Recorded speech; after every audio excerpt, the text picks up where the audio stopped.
What a choice. Lucky guy. Do both. They're completely different. Baller. Like, try to get well, I guess what I mean is try to demo both because they are completely different. I mean, I like both of them, but for different reasons. So real quick for anybody who's listening, it says Juan asks, I'm debating between the reference ones. So those are the KEF meta. Is that right? Yeah. Reference ones and the Perlistens. Yeah. And Aaron has checked out. I'm curious.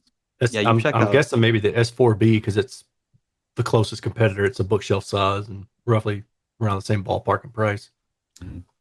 Man, but the those are ridiculous. How well those measured, right? Like when I saw those, I think the KEF reference one is probably the best measuring speaker. Estimated interim response, just super smooth, slow, and it doesn't have any of that. Like the R3 that I listened to and demoed a while back, like the top end was a little bit bright, and I was like, and the bass I didn't really care for. I mean, overall it's a good speaker, but this reference one made it, man. It's a different league altogether. Yeah. That's crazy. Yeah. And they play some pretty good bass.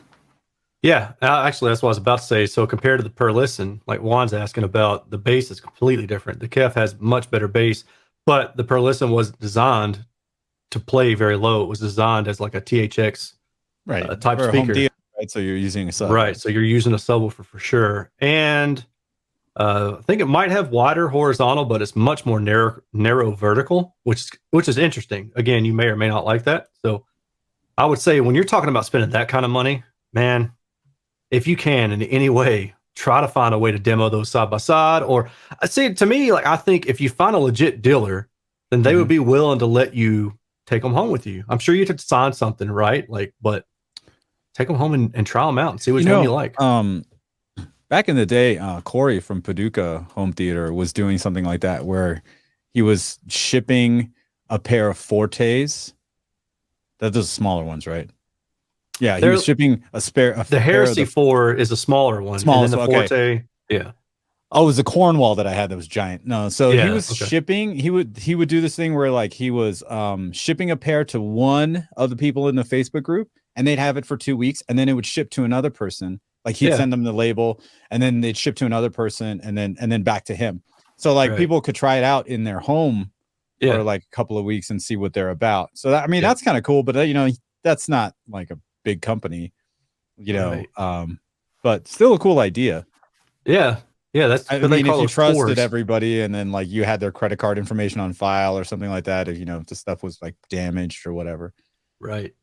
There had to be some waiver, something you got to sign, Yes, surely. I mean, I've heard plenty of people say things along that line where, they're able to demo stuff and take them home with them or, try them out and then take back the one they didn't like when you're between two. But I think the hard problem will be finding like he's saying, he's saying I'll throw it up here.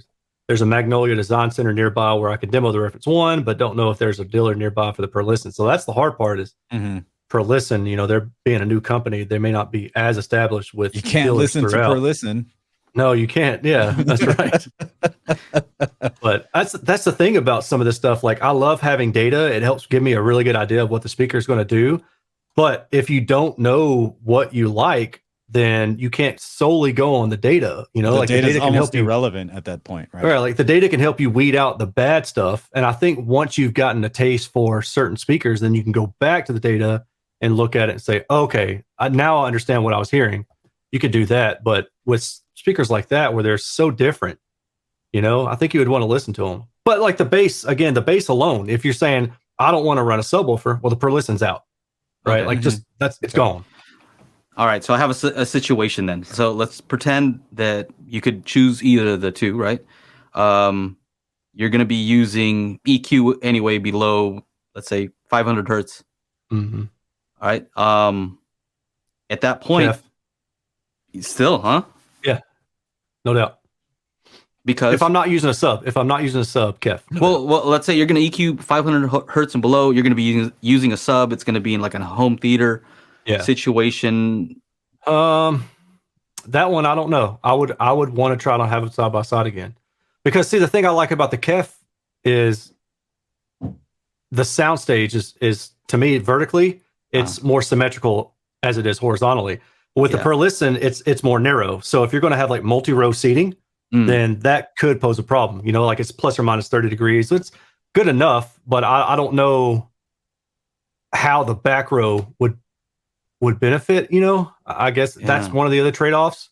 That's the concentric thing, though, right? Like the concentric is like it's even this way, it's even up and down, and so and the soundstage just with good concentric drivers does something that not many other speakers can really do.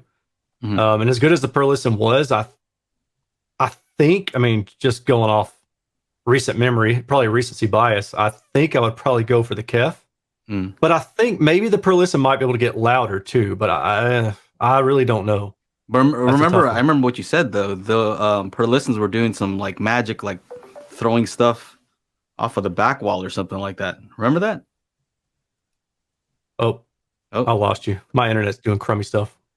Yeah, I just remember you saying that it was bouncing off the back. I don't know if you can hear me or not. I can now. Yeah. Okay. Yeah, I remember you were saying that it was like doing something where it was like bouncing stuff off the. I remember you hearing something. Yeah, the Perlisten. You're like, it's doing something that I've never heard before. I was like, that's really. It was a Matchbox 20 song. I actually remember it because I was like, well, that's a trip, you know.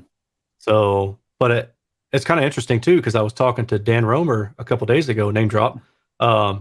What's really funny is I actually asked him if he would want to come on the channel and have like a chat, you know, and he was like, yeah, you know, maybe let's kind of have a few minute talk before, you know, so I can kind of get an idea of what you're wanting to talk about.